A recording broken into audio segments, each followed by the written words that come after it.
Hello, foster friends and family. I'm Charles, and you're listening to the Fosterdaddirective podcast, where we will explore the foster care system. In this episode, we will be talking about runaway procedures for foster children. Please know that I'm not a trained professional. The views expressed on this podcast are those of the host, and in the future, other hosts or guests, and do not constitute professional advice unless otherwise stated by said guest. Please ensure you seek adequate and effective legal counsel to best protect yourself in this ever-changing system, especially outside of Michigan.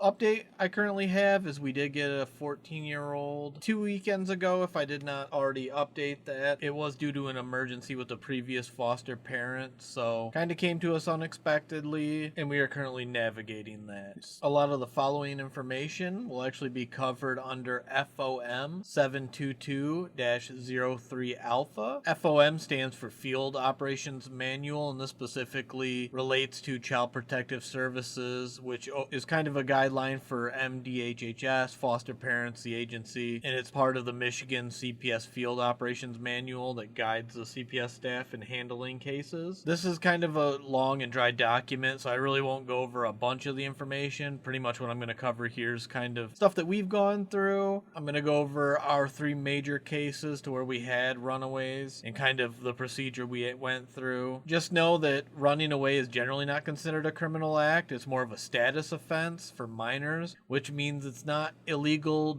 due to it being the act itself, but rather the child's age. That's why if you're a parent, you can actually have a child brought home as long as they're under the age of 18 just for running away. So part of the procedure is going to go, you're going to once you find out that a foster kid has run away, you're going to want to immediately contact the agency for on-call guidance. This will be the caseworker during work hours or an on-call number that you'll have for the agency during after hours. This individual will be who the agency is placed in charge of being the point of contact for foster parents in crisis during these off hours, instead of every caseworker being on call and having to deal with chaos during their off hours. That would cause a ton of chaos for the agency, especially if numerous of their caseworkers had incidents come up during the night and didn't get a whole lot of sleep. It wouldn't be very beneficial to the other children on their caseloads. And then once we contacted this individual, they would actually do one of a few things. They'd either refer us to mental health services such as Network 180, police contact, which is generally for runaways the number one priority, and the immediate call once you call this on-call caseworker, that or it would be potentially respite, which is where a foster child actually goes and stays with another family while things are resolved. And for us, it's the police contact is normally been within an hour if they can contact the child. We've never really experienced a younger foster child runaway, so I'm not too experienced in that. I would assume that that is where the immediately contacting the police comes from, especially if they cannot contact the child. I know for Elle, our first foster child, she would turn off her service, so they would try to contact her, and if it wasn't within an hour, we'd contact the police. And then once they could get in contact with her, then we'd kind of go from there and figure out what was going to be done. She was 18 though, so it was more of a safety thing, and her status as being in the foster care system. Once the police are contacted, they will come to the house and take a report. They will get a recent picture along with their current clothing of whatever they're wearing, such as color of the clothing, if it's like long sleeve pants, etc., etc.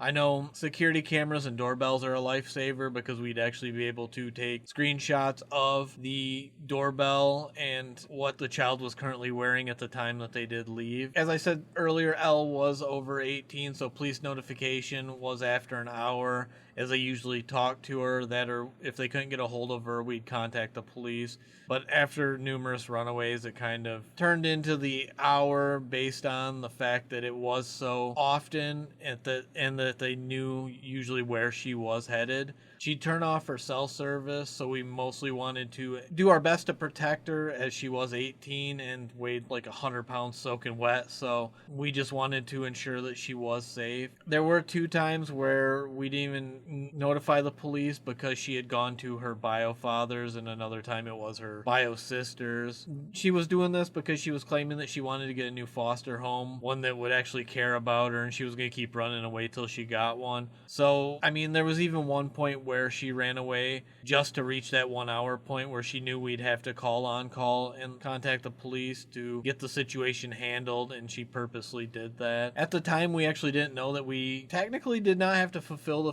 30-day notice because she kept running away. This does constitute a safety hazard, as we did have another foster kid in the home, and it was not beneficial for her to remain here if she was going to keep running away. It would have been nice to know that at that point, because we could have not only ensured the safety of our other foster kid, but of her safety, because she obviously wasn't going to remain here once we put our 30 days in. She was extremely upset that we had done it in the first place, even though she was the one who kept running away. During those times, we even had one point where she tried to run from the police, and one officer told her that he was going to tase her if she ran. I mean, a lot of this, she just kind of played it off as a joke. There was times where she commented about how hot the police officers were. There was one time where she falsely threatened harm against herself and was taken to Network 180 to be processed, and ended up backtracking on it and saying that that wasn't what she said. There was even a point where the officers commented that they recognized our house and kind of knew exactly what they were coming to our house for, and they had hoped they weren't going to be hearing from us again due to the runaway status. So unfortunately, that was a chaotic roughly 6 months. As I stated during the podcast about her situation, it was roughly 9 times that we dealt with runaways during that time, which never honestly should have gotten past about 2, just because it wasn't beneficial to us or the other foster kid we had in the home at the time. It was a huge stressor, along with my wife getting no sleep. I was at work trying to deal with the situation most of the time, so it wasn't beneficial to anyone in the situation. And our second child, H, actually ran away, and I had to follow her at one point because she was only 14, so I wanted to make sure we maintained visual on her until her worker could get to the area. I mean, as an adult man, it felt creepy following a 14-year-old, but we also had to ensure that she remained safe. She was new to the system, so emotions were really high. So it was, to a point, understandable, but it also, the way she was going about it, the agency believed that somebody was trying to traffic her. So once her worker ended up getting there, she actually followed her until she saw her get into somebody's car. She ended up being reported to the National Center for Missing and Exploited Children and ended up on the news. If you end up going to the FOM 722-03 Alpha, you can see the whole process, and that is one of the things where the agency and everything does report it to the NCMEC for the child once they are missing, to ensure that the news gets out, along with a recent picture and information on where they might be headed. It was kind of a major situation and extremely stressful. That one, we didn't really do the hour. We contacted her caseworker immediately. And one of the crazy things was they actually tried to get us to take her back after she was found. They were trying to see if we would take her back and tell us we had to do the 30 days.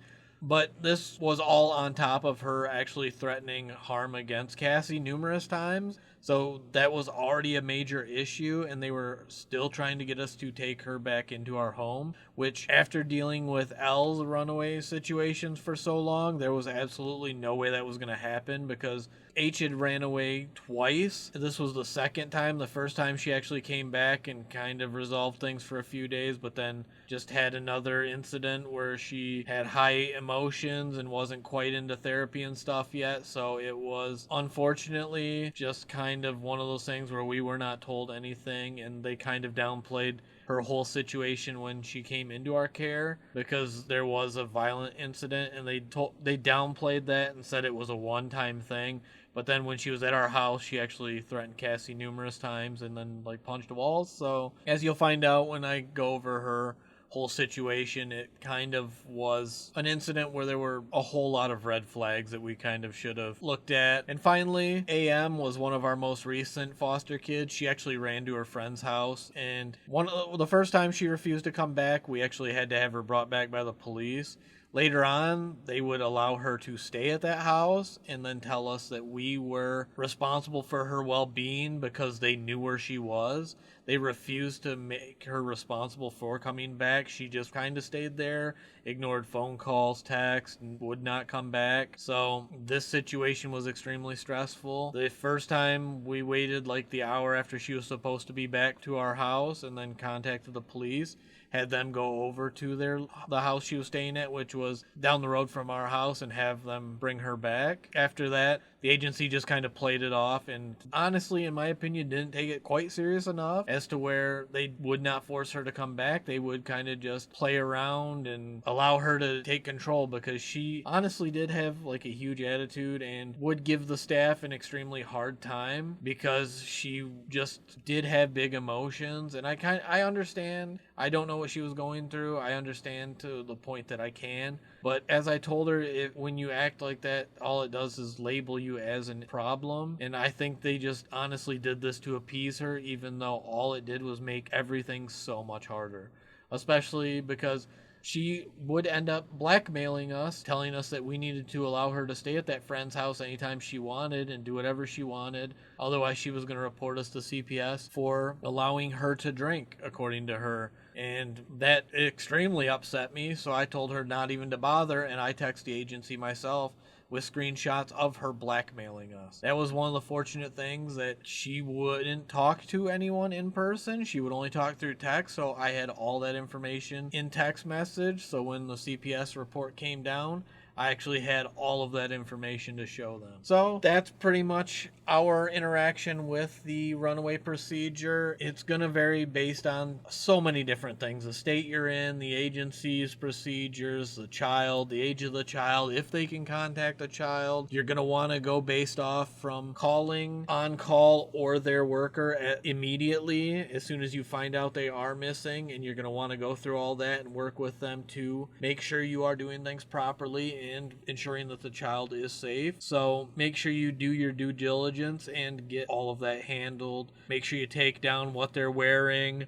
if you have a recent picture of them. If you don't have some type of security camera system on the outside of your house, I fully suggest one if you're going to foster. It is a lifesaver. I mean, there are tons of different systems out there and different things. I know Ring, you can actually pay, it's like $60 a year or something, I think, and it will actually save up to, I think, 60 days worth of videos, so you can have all that as proof in case you miss something and want to go back. That way you can take actual screenshots and pictures from the cameras. So make sure you have something. Even like door alarms and chimes are super helpful in that manner, just to be able to ensure that the kids stay safe and that you are able to know if something happens. Because fortunately, with me working third shift, I've always known when something's happened, thankfully. So as always, thank you so much for listening to my ramblings. If you have any stories, feedback, ideas, anything like that, please email me at the Fosterdaddirective@gmail.com. Please like, subscribe, and share. And honestly, just let me know what you think of the podcast, if there's anything I can change. As I also hope all remains quiet on the foster front. Have a wonderful rest of your day. Bye.